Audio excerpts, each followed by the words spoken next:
Hello friend, नमस्कार, प्रणाम। कैसे हैं आप सभी लोग? उम्मीद करती हूँ आप लोग बहुत अच्छे हैं, स्वस्थ और मस्त होंगे। जहाँ कहीं भी होंगे अपने अपने कामों में व्यस्त होंगे। मैं पूनम अवधि सिंगर अपने यूट्यूब चैनल पर आप सभी का तहे दिल से स्वागत, वंदन, अभिनंदन करती हूँ। और मैं आज आप सभी के बीच में एक बहुत ही प्यारा सुंदर सा हवन गीत लेकर आई हूँ। फ्रेंड, गीत को पूरा सुनिएगा और कमेंट में ज़रूर बताइएगा कि गीत मेरा कैसा है। और चैनल पर जो नया हो चैनल को सब्सक्राइब करिएगा, ज़्यादा से ज़्यादा शेयर कीजिए। तो चलिए देर न करते हुए मैं सुनाती हूँ अपने इस गीत को। हवन होला हमरे आंगनवा, सखी हो तनी मंगल सुनाई दिया हो। हवन होला हमरे आंगनवा, सखी हो तनी मंगल सुनाई दिया हो। वही रे हवनिया में विष्णु जी आए, वही रे हवनिया में विष्णु जी आए, विष्णु जी आए हो, विष्णु जी आए। लक्ष्मी की होला दर्शनिया, सखी हो तनी मंगल सुनाई दिया हो। लक्ष्मी की होला दर्शनिया, सखी हो तनी मंगल सुनाई दिया हो। हमन होला हमरे भावनवा, सखी हो तनी मंगल सुनाई दिया हो।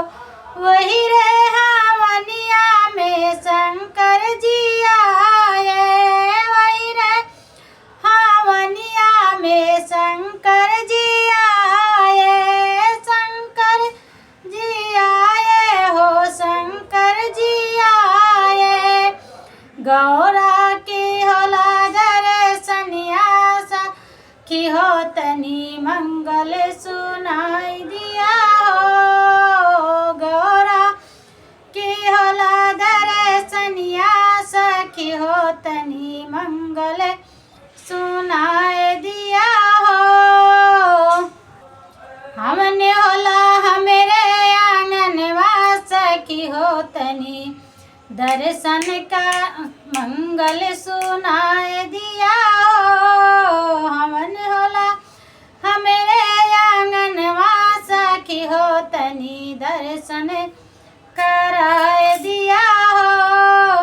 वही रे हवनवा में रामा जी आए, रामा जी आए हो, रामा जी आए। सीता के होला दर्शनवा, सखी हो तनी मंगल सुनाई दिया हो। सीता की होला दर्शनवा, सखी हो तनी मंगल सुनाई दिया हो।